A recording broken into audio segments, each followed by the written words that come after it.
Hi, I'm Tim. Welcome to WatchBox, and thanks for logging on. We return and we start the weekend off right. Everything you see is for sale. Prices when available in the description along with names and references. Reach out to tmosso at thewatchbox.com to buy, trade, or sell. Here's a quick peek at what's coming up. Just a peek. Remember, we're also buying. If you're looking to sell one watch or a whole collection, we're paying our highest rates since our founding in 2017. We're looking to acquire. For once, I'm asking you to give me the hookup. Supply us, tmosso at thewatchbox.com, and we will buy your watch. All right, let's jump into an incredible Omega theme. Of course, the 2020 Tokyo Olympics will not be held. 2021, who knows what will come. But for 2020, the Omega Olympic Collection, 5 moon watches, conventionally built in 2020 pieces each, with the exception of 55 matched serial number sets, and this is one of them. A unique class of Omega and Olympic collectible. 2020 is the year that never was. However, the watches are very real. The timepieces each have a distinctive character. All of them use sapphire, so these are the upscale moon watches, and each one, of course, has the same serial number in the sequence of 55. We'll get in a little bit closer so you can see the case back. This is the Panda dial, probably the most classical of the series. You can see the Tokyo 2020 graphics on the reverse side. This is out of 55. Again, 55 matched sets. Note the use of applique indices and an applique Omega logo here rather than the standard printed moon watch. Now, this is probably the most distinctively Japanese. This watch has already been nicknamed the Rising Sun for its use of red shocks on the dial, as well as a red tachymeter scale. The watches are inspired by the colors of the Olympic ring logo, so that's the guiding light for these designs. This watch also features a lovely frosted granular silver dial base that plays beautifully with subtle contrast against the red tachymeter bezel. Now, this timepiece right here might be the punchiest, also the warmest of the lot, as it's a combination of black and, as you can see, gold beautifully adorning the flanks of the watch, and there really is a tremendous punch factor when two-tone is used well. It has incredible visual impact, and you can see right down to the use of gold chapter rings here. This watch really pops.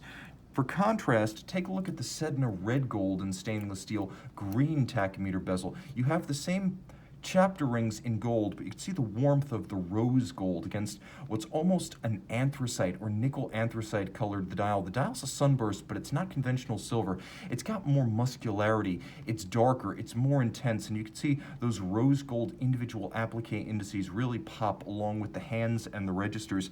Finally, I would say this was probably the most of the moment of these watches, as blue is certainly the color of our time. You have the blue tachymeter scale bezel, and then you have a blue dial, and if you look very carefully, you can see that the sub-registers, at least the numerals, have also been printed in blue. It's a handsome and consistent theme that pervades this model, and again, every single one of them is mechanically identical. They're 42mm moon watches, 54mm across the wrist with the solid end links, and because of the sapphire crystals, they're actually a little bit thinner than the Hesalite models, the ones with the standard thermoplastic. They sit fairly low for a moon watch because of that crystal, and you can see they're broad across the wrist at 54mm. 42mm is the size, but the solid end link of the bracelet adds a bit more dimension, a bit more span. Inside, you have the Moonwatch caliber 1861, which is still the Lamagna-based manual wind 48-hour cam lateral clutch movement used by NASA. The movement in this watch is still very much in service with spacefarers,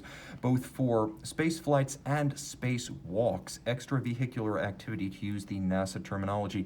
So this is a rare opportunity to get into a set of watches that have very few parallels in Omega history. As Speedmaster limited editions go, this one is surpassing, not just because the individual models are so memorable and well balanced, but because in combination with matching serial numbers, you may never again have the opportunity.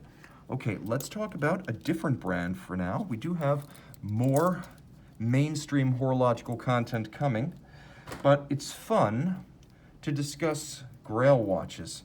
And the Patek Philippe 5204 1R is a Grail watch. This is a timepiece that represents the best of the best in every regard. Launched, as you see here, rose gold bracelet, full rose gold case, black dial at Baselworld 2016, although this is easily an uber complication. It's important to note that the watch itself is not that large at 40.2 millimeters. Now, taking a quick look at the case, you can see the quality of everything is outstanding. Patek Philippe case making is really among the best now, having learned to create the sharpest break between welded-on lugs and case band imaginable. These are handcrafted cases that truly show the handcraft. This is the difference, that sharp break between welded lug construction and the stamped or machined cases used by other brands, including other high horology brands. You can see there's a step and a concave profile to the bezel and a fluted profile to the lugs to visually pare down the mass. The dial, you'll note, is actually loomed, which is a surprisingly functional and practical refinement in a watch that is, in every other regard, a product of pure imagination. Now, you will note it's a perpetual calendar and it is a coaxial split-second or rattrapant. Of course, the 5204, the successor to the legendary 5004, that was a 36. This is just over 40. Both of them wear well. I'm going to throw this one on my wrist real quick. The bracelet is of outstanding quality, and as you can see, Patek makes small pass-throughs so that you can actuate the calendar pushers through the bracelet end links. Perpetual calendar, split seconds chronograph, 65-hour power reserve, column wheel lateral clutch, and easy to wear. It's surprisingly discreet for a high complication Patek Philippe in full red gold on a full bracelet. You can easily slide it underneath the cuff, and it is everyday friendly. The watch has beautiful details. We talked about the case, the bezel, and the lugs, but look at this 5-link bracelet design and the teardrop profile of the individual links, as well as the fact that underneath there are plenty of gaps to vent the wrist. Now, taking a quick look at the clasp, you can see the use of ceramic spring-loaded pin snaps to maintain the tight tolerances of the clasp over time, as the gold cannot aggress against the ceramic. Now, this is Patek Philippe high complication, so we want to see that movement in there. We want to see the 29,535 base. As you can see, there's a lot going on. 2 column wheels, and I'll show you the apparatus at center for the rattrapant. You can see that there is a split-second mechanism that will alternately freeze and release the split-second hand on the dial side. Let me show you what's actually happening as I'm actuating that system. And then you can see that the sheer complexity of the movement is engrossing, almost entrancing, hypnotic. You're looking down and through the movement, but also diagonally. It has tremendous depth, so you can actually look at it from a side profile, and the finish is best in the world. Steel satin with mirrored bevels for the edge of each lever, horn, recentering hammer, and clutch of the chronograph, a black polished cap for the primary column wheel, and then you can see that every single screw head is black polished with a chamfered slot and circumference. It's adjusted in 6 positions, not the high horology standard of 5, so going one better. It features a balance that beats away at 28.8 for 65 hours manually wound. It does feature hacking seconds. You can see Patek Philippe's long-running Gyromax free-sprung balance architecture is used here, and it features a handmade Piguet overcoil hairspring. You can see the primary clutch and column wheel in operation at the far side of the screen. This is a watch of surpassing beauty, and because it is loomed, and we don't expect that from a high complication, let's do a loom shot. And we're back with the 52041R, again, surprisingly practical for daily use.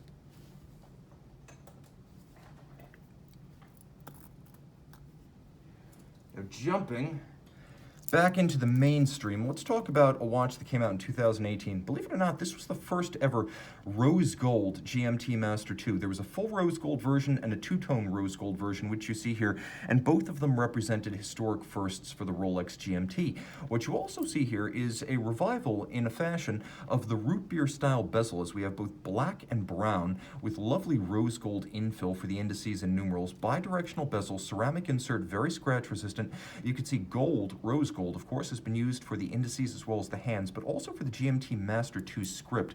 While the watch remains 40 millimeters, I've always said that these super case Rolex GMTs and subs, to be fair, look like bigger watches on the wrist. Visually, this reads like a 42 or a 43, but it's nice and flat. At just over 12 millimeters thick, this will easily slide underneath the cuff. I would also say that it's a somewhat more contemporary look than traditional Rolex two-tone, as rose gold is widely perceived as being more contemporary, younger, and a little bit hipper. I like both, but there's no denying the appeal of Rolex's Everose. 2 things make it different. Aside from the fact that Rolex smelts its own steel and gold in its own foundry, the red gold here has more redness courtesy of a higher copper content, but it also has resistance to fade, courtesy of a higher platinum content, hence the term Everose. A new movement for 2018, we got a 70-hour power reserve, caliber 3285, all of this 100 meters water resistant, and then you've got a double locking clasp. You've got the beak and the hook system internally, and you can see that there and there. It locks once,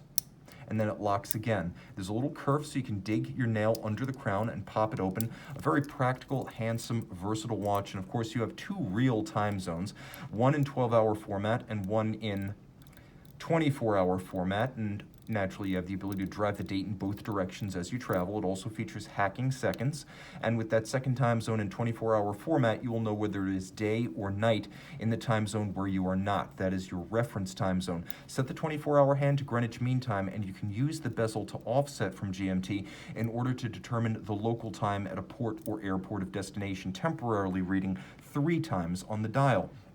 Let's talk about my favorite watch of last year's Rolex crop. I have to admit that the Yacht-Master 42 in white gold looks a lot better to my eye than the new Submariner. The size difference, well, it's paltry, 1 millimeter, 42 versus 41. But how about that matte, polished and relieved, media blasted bezel? How about the Oysterflex strap?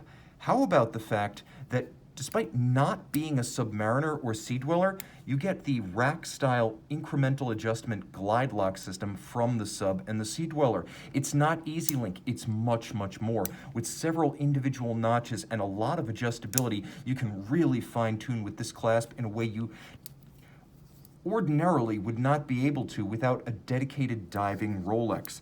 Now I'm going to throw this one on my wrist. My wrist is 16 centimeters. I have no problem wearing this. First, there are no extended end links, so the distance across the wrist is the actual lug-to-lug dimension, and you can see this down the barrel shot. I have plenty of clearance on both sides. The dial is also broader with maximized indices. You can see those maxi indices are individually huge, and the watch is easy to read. The Cyclops eye doesn't monopolize the dial the way it does on the 40 millimeter and smaller Rolex watches. And of course, being a Yacht-Master, it's thin, fine, and upscale. That media blasted and sparsely polished bezel has a bidirectional action, so you can use it for timing. Line it up with the minute hand, line it up with the hour hand, your choice. Bidirectional rotating because you're timing the countdown to a match within a regatta. It's not a dive watch, but at 100 meters water resistant, it is still very swimmable. It's got the 70-hour power reserve, COSC chronometer, anti-magnetic hairspring, full balance bridge with a free sprung index, very tough internally.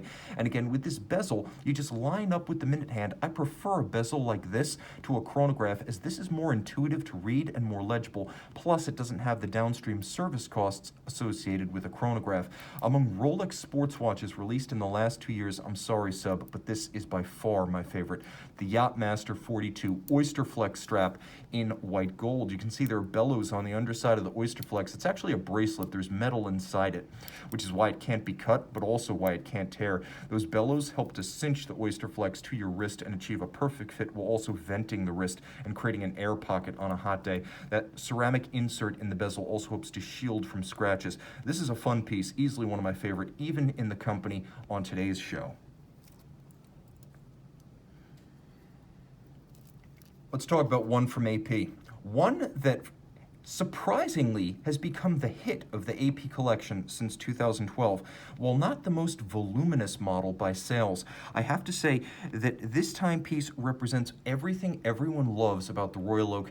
This, of course, is the 15450, and it's a timepiece at 37 millimeters with blue dial and steel case that gives you all of the fine finish and excruciating detail, handcraft, and tradition of the Royal Oak, but in a size that frankly seems more true to the original than the 41s, which seem one step away from offshore dimensions. On my 16 centimeter circumference wrist, this 15450 is nice and flat, under 11 millimeters thick. It really rides low enough to fit underneath the cuff. As all Royal Oaks, especially on bracelets, wear larger than their nominal size, this one actually reads as a 39 or 40 millimeter watch on the wrist. It's very comfortable, and you can see the down the barrel shot. If your wrist is 16 centimeters circumference or less, I don't just propose this watch as a solution. I recommend it as the solution. This is going to be the best fit. Now, the timepiece is also rare in as much as this is the blue galvanized Grande Tapisserie dial, still cut on a pantograph lathe.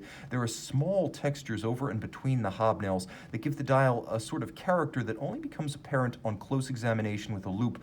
White gold hands, indices, and AP logo, and of course, after 2012, the Royal Oak date windows were all the same color as the dial. Now, the blue is fairly rare, difficult to produce, and generally reserved for AP boutiques. So this is a special watch in that regard alone. You can see there are white gold hexagonal bolts set inside the rounded octagonal bezel, which is inspired by a vintage diving helmet. Of course, the first Royal Oak was built in 1972, penned by designer Gerald Gent. That same design is still used today. You have a hexagonal screw-down crown that echoes the bolts in the bezel, making this watch surface swimmable. With a screw-down and 50-meter water resistance, this is a swimmable watch. The bracelet, as with the larger counterparts, takes approximately 10 to 12 hours to finish, and I'm talking about every individual link and intermediate link, and you can see how they even polished the ends of the intermediate links. There's detail here where you can only see it when you roll through the light. Inside the case, AP manufactured caliber 3120, 40 joules, automatic winding. You've got a 60-hour power reserve. It's very tough with a full balance bridge and a Gyromax-style free-sprung balance. It can take an impact. It beats away at 21.6, and it has features like stop seconds and a quick set date that you expect in a modern movement. It winds bidirectionally, so it's not going to have that rattle or wobble of a unidirectional winder. And of course, you have 22-carat winding mass right here on ceramic bearings featuring the coats of arms of the Audemars and Piguet families to remind you that AP is the oldest Swiss watchmaker still in the hands of the founding families. This is a great all-arounder. I highly recommend it. 16 centimeter circumference, wrist or smaller, get this. Forget the 15500, forget the 15400.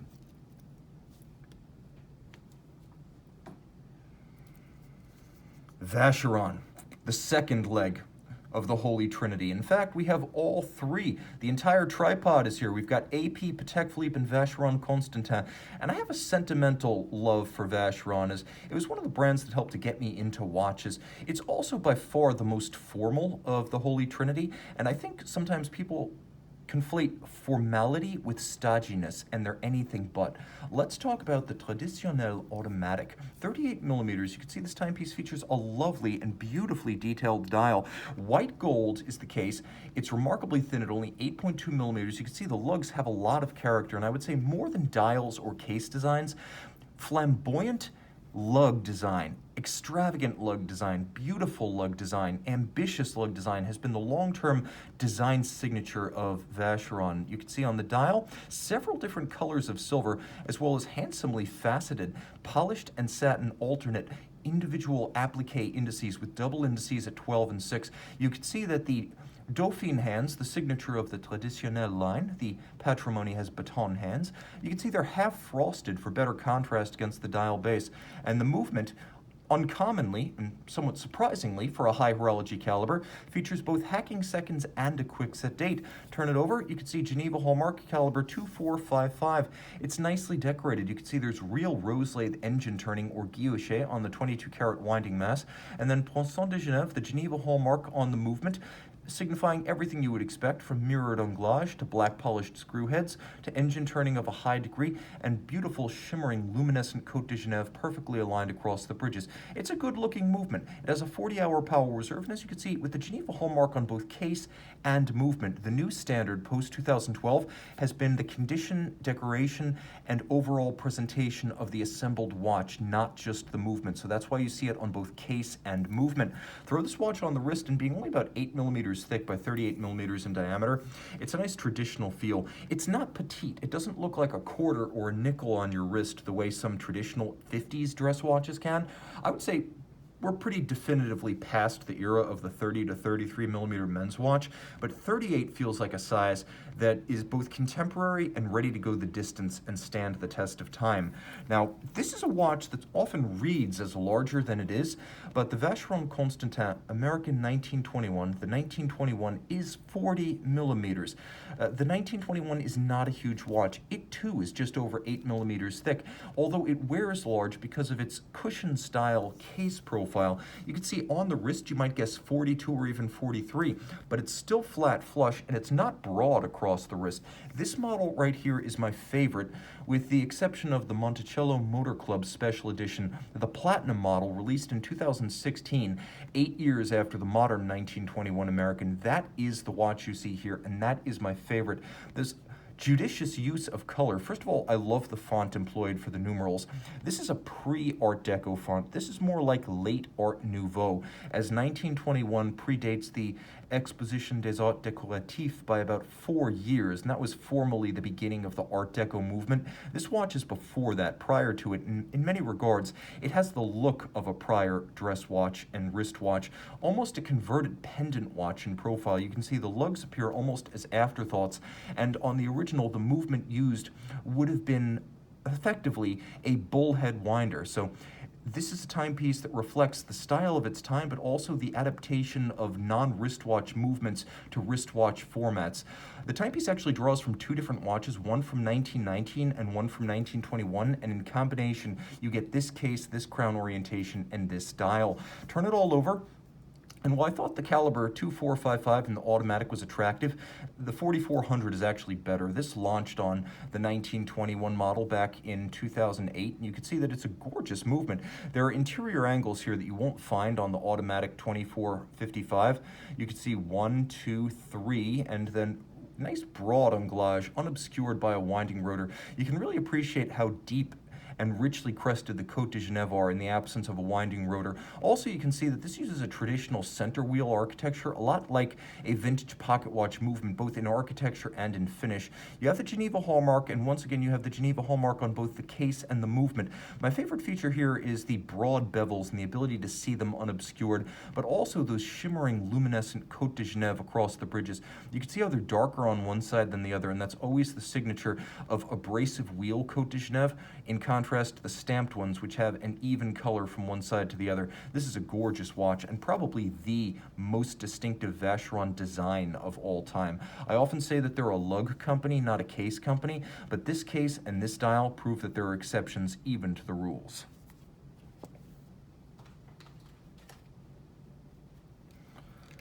Let's talk about a sports watch that came out in 2011. This was easily the model, the 5164A, that brought the Aquanaut out from underneath the shadow of the Nautilus. Previously, the Aquanaut had always been the junior sports watch in the Patek collection, and with a vastly simplified case design and case finishing and case assembly procedure, there was also some cost savings designed into the Aquanaut. With this model, the Aquanaut travel time, all that changed, as there was at the time no equivalent travel time Nautilus. This was an exclusive complication. You can see how the winglet flanking the crown, effectively the shear guard, is echoed in the pusher system for the travel time function, and the ability to cover that second time zone when you do not need it is wonderfully elegant, thoughtful, and aesthetically pleasing. There's a radial date down at 6 o'clock, and you can see there's a geosphere cut both to the dial and inset inside the radial date. You have AM/PM indications, day-night indications for both local and home time, which I find remarkably refreshing.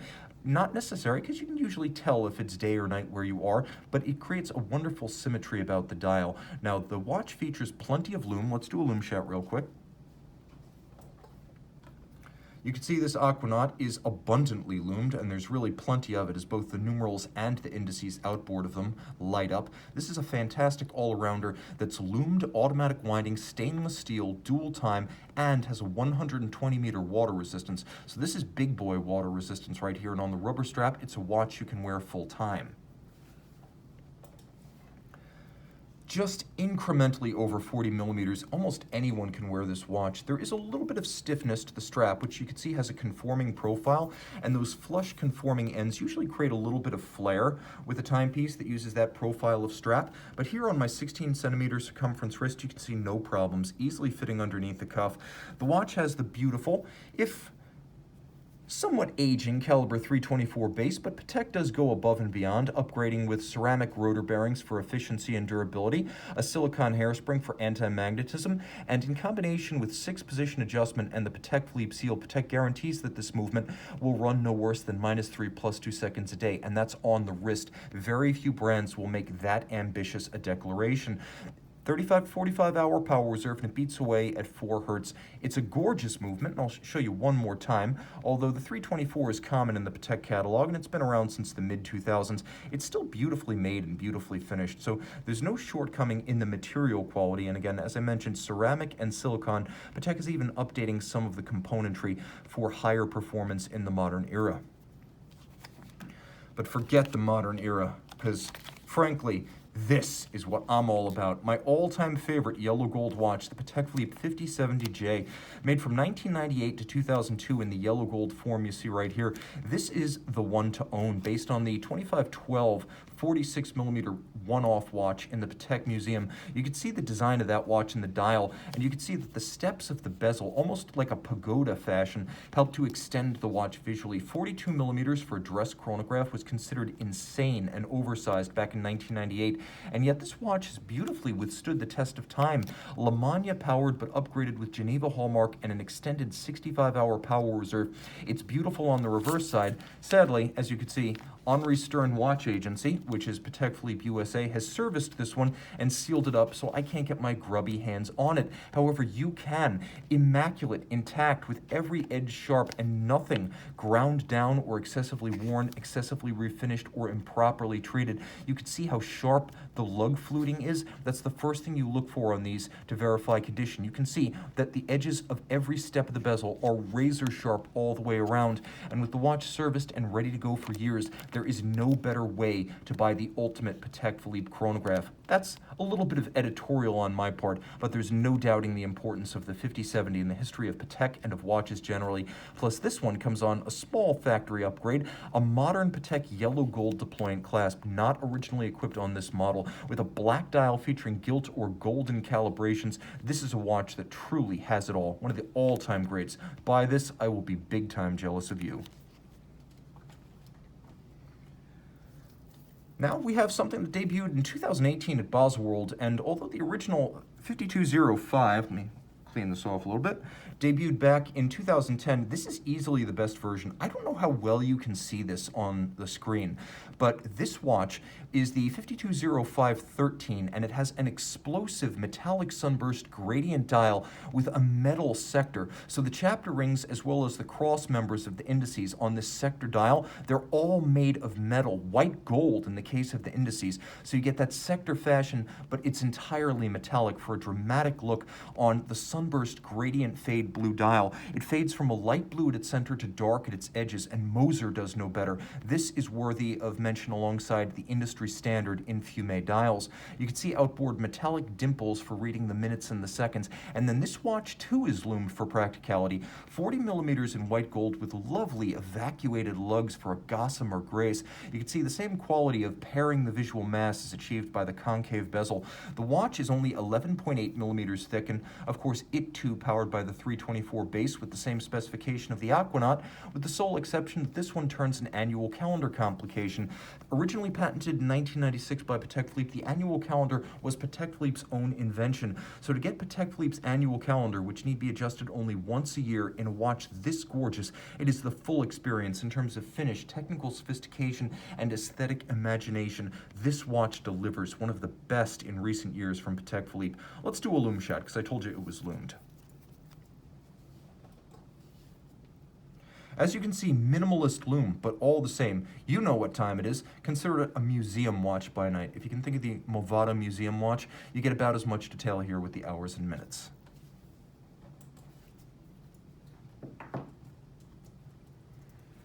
And now, too unconventional from Saxony. Let's start with the Lange Söhne 1815 up-down, 35.9mm in white gold. Again, I don't know how well you can discern the color, but this is a blue dial with white printing, and it is absolutely sublime. In a watch that's only 8.5mm thick, 45-hour power reserve, manual wind. It's the same size as the Emil Lange limited edition, and this is a watch originally launched back in 1995.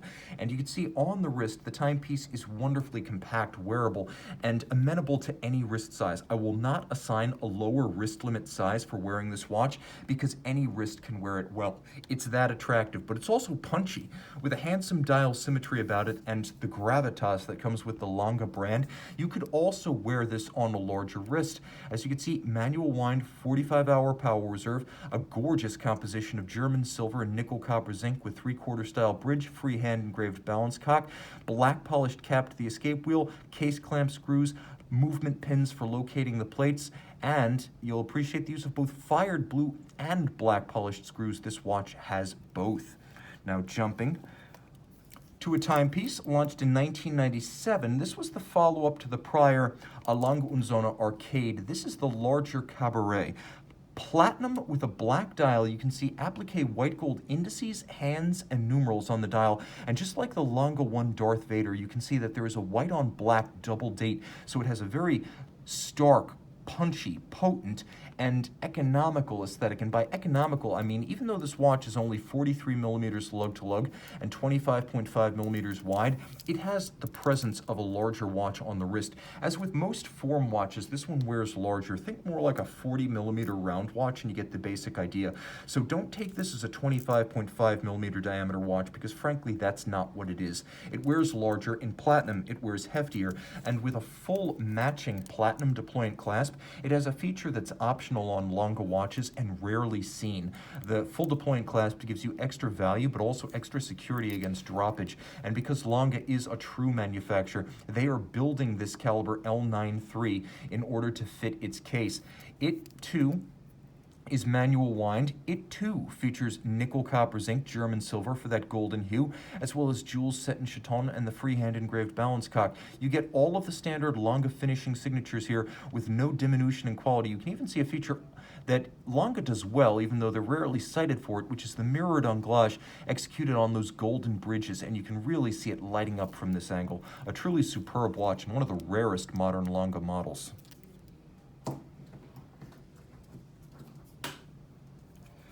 Okay, FP Journe. Two signature pieces, the Resonance chronometer. This is the Resonance 3 black label, 40 millimeters in platinum, and this is the Chronomètre Bleu, which you know so well. Launched in 2009 and never changed, this 39 millimeter blue-gray tantalum watch is only approximately 8.5 millimeters thick with a dial that defies description, alternating between almost slate and an explosive iridescent blue with a combination of metallic shine and gloss richness. It has the look of a wet dial and bottomless, infinite, almost mirror-like. You'll also note one of the secrets of this watch, the printing of the dial and the lacquering of the hands in an off-white, almost eggnog tone that contrasts handsomely and unexpectedly with the metallic blue base. You can also see that because the case is tantalum, it has a permanent blue-gray grace, a shade to it, combining blacks and purples both, mixing them in between and then reflecting the light back in dynamic fashion. The movement inside the tantalum case is entirely red gold, which means this is a watch that's fairly hefty on the wrist in spite of its 39 millimeters. As you can see, the movement is effectively that in the Chronomètre Souverain with the power reserve deleted, but it's been customized as the base plate has been engraved Chrono Bleu Souverain. So you have the Chronomètre Bleu with a lovely Grand Doge or barleycorn finishing on the base plate. You can also see adjacent, there's an engine turning to contrast, and then Côte de Genève across the bridges. It's adjusted in 6 positions and free sprung for accuracy. So this is a tough movement, this is an accurate movement. This movement features twin mainspring barrels, but with a hidden drivetrain. As you can see the barrels and you can see the escapement, but you can't see the transmission between them as the drivetrain runs under the dial. It's hidden, it's discreet, and it opens up the movement so that you can appreciate those base plate finishings better. Now the Chronomètre Resonance originally launched as the Resonance 1 in 2000. In 2004, the Resonance 1 became the Resonance 2 with the rose gold movement, and in 2010, the Resonance 3 arrived, a more perfect travel time watch because it used a 24-hour time zone and a 12-hour. This reference time zone, which is scrolling hours and minutes, is in a 24-hour format, so you know the time where you are not. You can distinguish between 12 noon and 12 a.m., so you get that functional 24-hour second register, as well as a huge black polished steel bezel framing it, but you still get the resonance chronometer function. So after 7 to 10 minutes of operation, the two movements, which are independent and mechanically uncoupled, will synchronize to each other, and you can then synchronize the seconds hand by pulling the little flyback trigger. My nails aren't quite what they were. by pulling the flyback trigger down at 4 o'clock. It's one of the disadvantages of constant manicures for these videos. But you can see how the seconds hands are now completely synchronized. The point of all this is on the reverse side, where you have 2 mainspring barrels, 2 drivetrains, 2 escapements, and then 2 balances. And just as metronome and pendulum placed in proximity will slowly synchronize, so will 2 balances. This was a world premiere for FP Journe. No one had ever achieved this using watch balances, and it's hand tunable. So you can see there's a black polished rack, and then there is a small pinion in rose gold that's used to adjust minutely the distance between the 2 balances. The idea being that if one slows down because of the resonance effect, the other will speed it up, so they mutually interfere in a virtuous cycle to ensure more regular running. You also have rose gold bridges and plates, and those are 18 karat rose gold as on the chronometer bleu. So this is a solid gold movement watch with a black dial with a platinum case, and I should mention the black dial is from the Black Label series. This is the Chronomètre à Résonance Black Label, only available at FP Journe Boutique and Espace, and then only to owners who can prove prior purchase of a new FP Journe watch. Since 2008, the Black Label has been the most exclusive Journe series production line, with only 2 examples of any given model produced every year. It is the ultimate in exclusivity, and with the black dial and the white metal case, it is also the punchiest and most compelling look. That's why FP Journe reserves it for the elite of Journe. That said, this thing right here is actually my favorite watch on the show today, rivaled only by the 5070. This is the Code 1159 Perpetual calendar, the one that was born beautiful. This watch needs nothing. While there were many folks grousing over many different gripes regarding the automatic and the chronograph, the aventurine dial of the Perpetual calendar needed no revision. It has beautiful depth with a blue lacquered Rayhaut outboard, and there's a weekly indicator, so you can see the 52 weeks of the year indicated radially. Then you have the day, you have the date, you have the month coaxial with the leap year phase, and a photorealistic moon phase down at 6 o'clock. You can see the lugs are entirely evacuated, beautifully beveled on their side, and we have references to the Royal Oak in the quasi-geometric sculpting of the mid-case. You can also see the handsome overhang of the bezel and the case back, so the case has depth even in profile. You'll appreciate that there are hexagonal screws holding the bars that retain the strap, and that little hex screw, again, another reference to the Royal Oak. You can see there's a dihedral crystal that slopes up at its edges, creating a remarkable optical illusion and refracting the light in exciting and dynamic ways.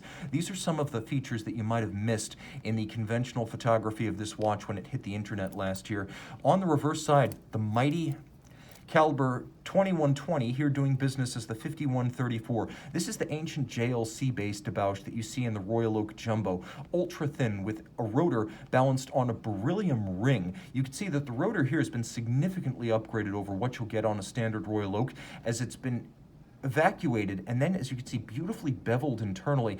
There is a plethora of internal angles and sharp V crease seams where those bevels meet. This is the kind of finishing that has been absent for too long on Audemars Piguet rotors. The movement itself is also finished to a higher standard, as the anglage rendered on this caliber is a distinct step above what you'll find on, for example, the 4402 or the 4302 or something like a 3120. These are absolutely gorgeous bevels that are a mile wide. Not quite Philippe Dufour level, but we're far beyond what you'll see on, for example, a standard Vacheron or Patek. This is a gorgeous movement inside a gorgeous watch.